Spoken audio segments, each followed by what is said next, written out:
저는 저 시골에서 태어났는데 저희가 그 동네 친구들의 집집마다 돌아다니면서 마실이라고 그런 걸 다녔어요. 그러면 그 집에서 이제 밥도 주고 그러고 저녁 늦게까지 거기서 그 애들이 할 수 있는 놀이들도 하고 하면서 그런 추억들이 아주 굉장히 내 머릿속에 자리 잡고 있었어요. 근데 항상 내가 이 주변 사람들한테 우리 집에 데려다가 밥 한 끼 해줬으면 좋겠다. 그 다음에 같이 뭐 그 소주라도 하나 같이 나누면서 이런저런 얘기를 할 수 있으면 좋겠다. 그런 그 어떻게 보면 그런 욕구가 있었어요. 도시면 별장은 처음부터 건축주분께서 염두에 두신 부분이었었어요. 그 두 가지 도시면 별장을 짓는 두 가지 목적도 되게 분명하셨는데, 하나는 손님들을 초대해서 식사를 대접하고 싶다. 두 번째는 본인이 책을 읽고 연구에 집중하고 글도 쓸 수 있는 좀 집중된 조용한 공간이 있었으면 좋겠다. 이 두 가지가 다였었거든요.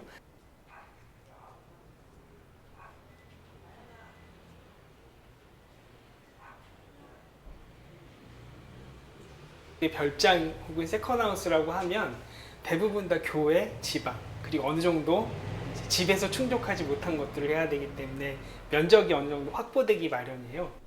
역설적으로 여기는 도심이고 그 서울 거의 한가운데고 땅도 굉장히 작아서 앞에 일반적인 상황에서 고민했던 거랑은 전혀 다른 상황이잖아요. 그래서 그 부분은 되게 편하게 내려놓고 오히려 별장 혹은 세컨하우스가 일반 상시 주거하는 데일리하우스하고 다른 조건들이 저한테는 굉장히 장점으로 다가왔던 되게 드문 케이스라고 할 수 있습니다. 사실은 이건 세컨하우스라기보다는 제 연구실이고 제 사무실이고 이런 건데 그런 세컨하우스를 생각할 때에는 항상 그 주변에 그 전원을 생각하죠 보통.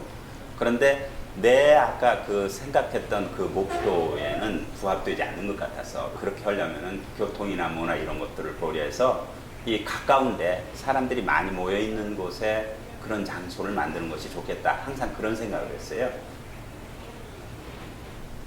1층을 별도로 진입하게 한 여러 가지 그 방법, 그 고민 중에는 사실은 뭐 프라이빗, 퍼블릭 뭐 이런 집에 대한 진입의 허들을 낮추고 이런 부분도 있었지만, 한편으로 현실적으로는 수직 동선에 대한 되게 효율적인 대안 중에 하나였었어요.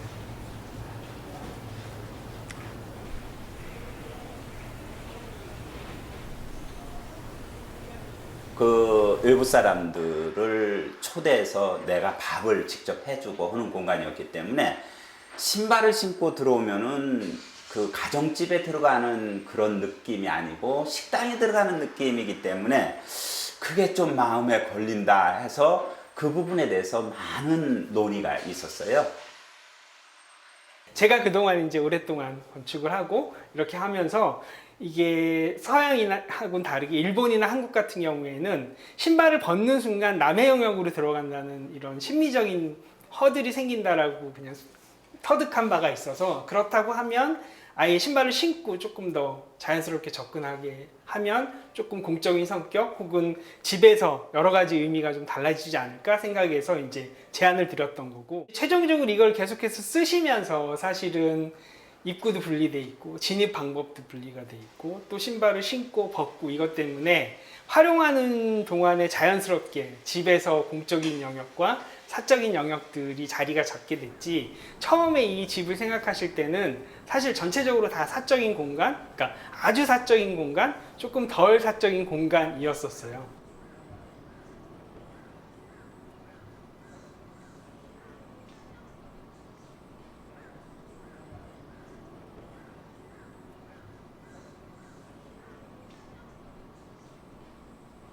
신발을 신고 들어가는 영역에서 벗는 영역으로 전환되는 시점이 저는 현관이 확장됐다는 개념으로 어느 순간 읽히기가 시작했어요. 그러니까 현관이 사실은 굉장히 중요한, 그러니까 외부와 내부가 전환되고 프라이빗, 퍼블릭, 공기도 달라지고 냄새도 달라지고 소리도 달라지고 집에서 굉장히 미묘한, 가장 미묘한 어떻게 보면 공간일 수 있는데, 그리고 세밀한 공간일 수도 있는데, 1층은 손님들을 초대해서 식사를 대접할 수 있는 주방과 식당, 딱 그 기능만 있고, 2층은 이제 신발을 거기서부터 벗고 들어오는데, 벗고 들어오면 이제 본인이, 건축주분이 책 읽고 글도 쓰시고 뭔가 연구에 집중하실 수 있는 서재가 딱 하나 있는 거고요.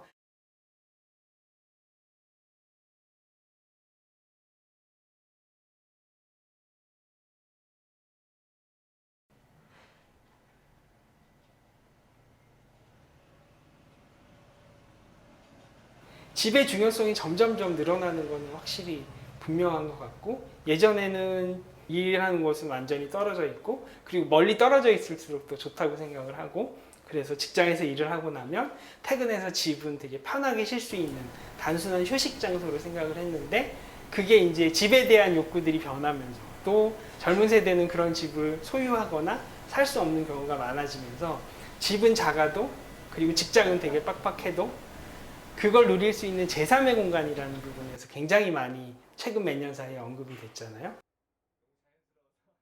이게 코로나 때문에 저는 되게 벽에 딱 막혀 있다는 그런 느낌이 들기 시작한 거예요. 그러면 집은 결국은 이 전부를 품을 수 있어야 되는 거 아니라는 생각이 어느 순간에 들기 시작했고, 집의 규모나 이런 것들이 한계가 있을 수밖에 없잖아요. 그러면 이거를 혼자서 모든 집마다 제3의 공간까지 다 풀어낼 수는 없는 거고, 집들이 모여서 제3의 공간까지 갖추려면 집이 도시하고 다른 집하고 만나는 접점에서 성격이 변해야 된다는 생각을 점점 더 하기 시작했어요.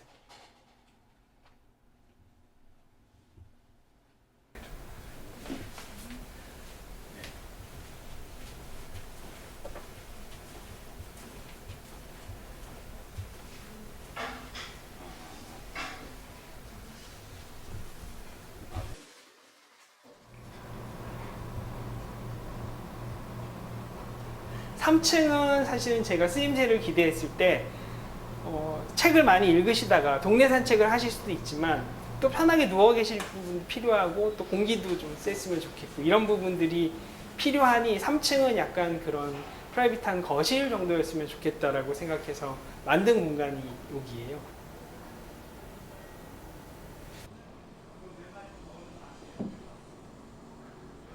작지만 우아한 집을 원하셨던 거고, 사선에 수납을 채워서 사방이 다 막힌 답답한 공간을 만드는 것보다 지금 여기처럼 사선을 조금 더 그냥 실제 숫자에서 취급되는 바닥 면적은 좁아지더라도 숨 쉴 수 있는 이런 공간, 그리고 열려있는 공간을 만드는 게 심리적인 안정도 더 크고, 그리고 사용할 때도 면적에 조금 더 덜 구애받는 상황이라고 생각을 해서 이 집은 사선이 없거든요. 다 이제 수직벽과 작지만 테라스들로 구성되어 있는데, 이런 부분 때문에 실제로 느끼시는 숫자보다 훨씬 더 넓게 받아들이시는 것 같아요. 예.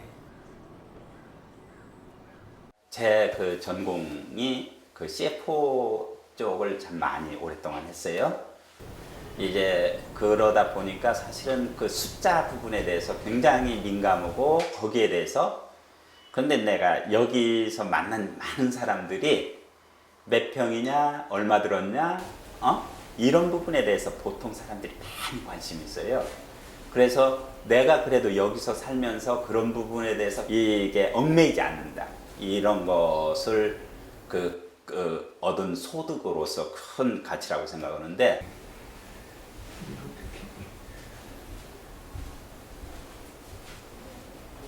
되게 작은 집이에요. 그러니까 사실 가용할 수 있는 땅이 법적으로 이것저것 다 제하고 나면 10평 정도 되는 땅이고, 거기에 집을 짓다 보니까 한 층이 제일 넓은 층의 면적도 6평이 채 안 되는 상황이니까 이걸 뭔가 수평적으로 조닝을 한다거나 레이아웃을 한다는 것 자체가 사실은 사치 불가능한 거거든요. 그래서 거의 한 층에 프로그램 하나, 이렇게만 짜기도 되게 고민을 많이 해야 되는 상황이어서 수평적인 뭔가는 처음부터 여지가 없었었고요. 대신 수직적으로 이것들을 어떻게 잘 조합하느냐가 관건인데, 그러다 보니까 모든 층에서 계단이라고 하는 수직동선이 발생을 하는데, 이 계단을 어떻게 효율적으로 가장 적은 면적을 차지하면서, 그리고 또 단순히 동선만이 아닌 다른 뭔가를 해결할 수 있는, 그걸 복합적으로 푸는 부분이 가장 고민스러운 부분이었어요.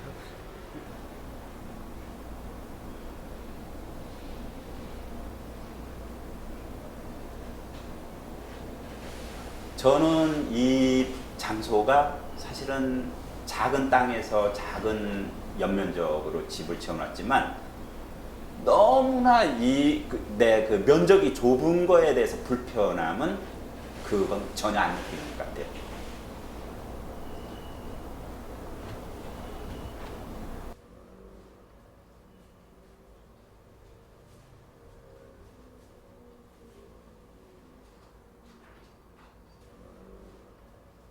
사실은 이 다락은 어떻게 보면은 다락이 그 옛날에 대한 생각, 저 비 오는 날 되게 좋아하는데 저기 이제 올해는 특히 비가 많이 왔잖아요. 그런데 비가 주룩주룩 올 때 다락에서 밖을 이렇게 쳐다보면은 이제 어렸을 적에 그런 그 논에서 우렁 잡으면서 맞는 그 비 맞으면서 우렁 잡은 그런 추억들도 생각이 나고.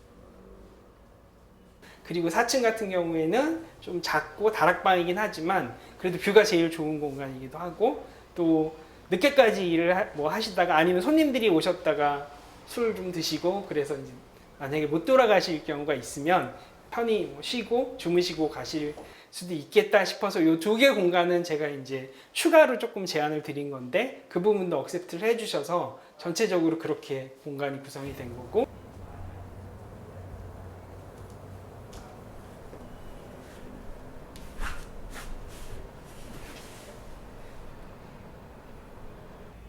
여기가 이제 해방촌 하면은 사실은 굉장히 피난 갔다 돌아온 사람들이라든지, 이게 본래는 미군 부대 땅이었대요. 해방촌 지역이 어떤 도심 한가운데 있지만 그래도 이렇게 이게 아파트가 많은 이런 지역에서 느끼는 그런 정서하고 다른 이 나름대로 아주 오밀조밀하고 아주 따뜻하고 푸근한 그런 정서가 있는 동네예요. 그런데 여기가 이제 그 남산 밑에서 가장 높은 또 지역이거든요. 학교 다닐 때 그 이희승 선생의 그 수필 딸깍바리, 이것을 읽고 남산골 샌님, 남산골 딸깍바리, 그 딸깍바리가 참 돈은 없어도 아주 기계나 지조나 이런 것들을 상징하는 거였거든요. 그래서 남산 밑에 한번 살아봤으면 좋겠다, 그런 로망이 있었죠. 그런데 남산은 아시다시피 또 나름대로 이게 뭐 깊은 산이라고 하기는 좀 그렇지만 이 계절이 지나가는 것들을 다 볼 수 있는 장소예요. 저희 집사람의 아이디어로 이 집이 만들어진 거예요. 그리고 그 집사람이 항상 이 부분에 대해서 이제 나름대로 케어를 하고, 여기에 있는 사실 설계 때부터 시작해서 그런 배려를 해줘서 항상 그 집사람 해준 부분에 대해서 고맙게 생각해요. 집에는 다 욕망들이 있잖아요. 그 집에 대한 이런 욕망들이 현재의 집의 모습을 만들고 그게 모여서 이제 동네가 되고 그게 더 커지면 도시가 되는 거죠. 반대로 그런 욕망들이 만들어낸 도시가 다시 동네가 되고 집에 대한 욕망을 또 재생산하기도 하고, 그런 측면에서 보면 저는 마키우미코가 주거는 도시의 일부여야 된다라는 표현을 전적으로 동의하거든요. 그 마키가 한 말은 집이 반드시 공적인 영역을 확보해야 된다 이런 뜻이 아니고, 도시하고 맞닿는 지점에서 접점에 대한 부분을 언급한 것 같다는 생각이 요즘에 많이 들어요. 그래서 사실 그게 점점점 다양할수록 좋은데 한국은 사실은 거의 획일화돼 있잖아요. 그 집하고 동네, 집하고 도시가 만나는 접점을 조금 더 다양한 형식으로 디자인을 해주거나 제안을 해주면 집에 대한 욕망이 훨씬 더 다양해질 테고, 그 다양한 것들이 모여서 동네를 구성하고 도시를 구성하고 나면 그 다양화된 도시에 대한 모습들이 집의 욕망을 또 다양하고 개별적으로 세분화할 거기 때문에, 그래서 저의 관심은 집하고 동네, 집하고 도시하고 만나는 그 접점의 영역들을 어떻게 다양하게 제안을 해줄 것인가에 훨씬 더 관심이 집중돼 있다고 보시면 될 것 같아요.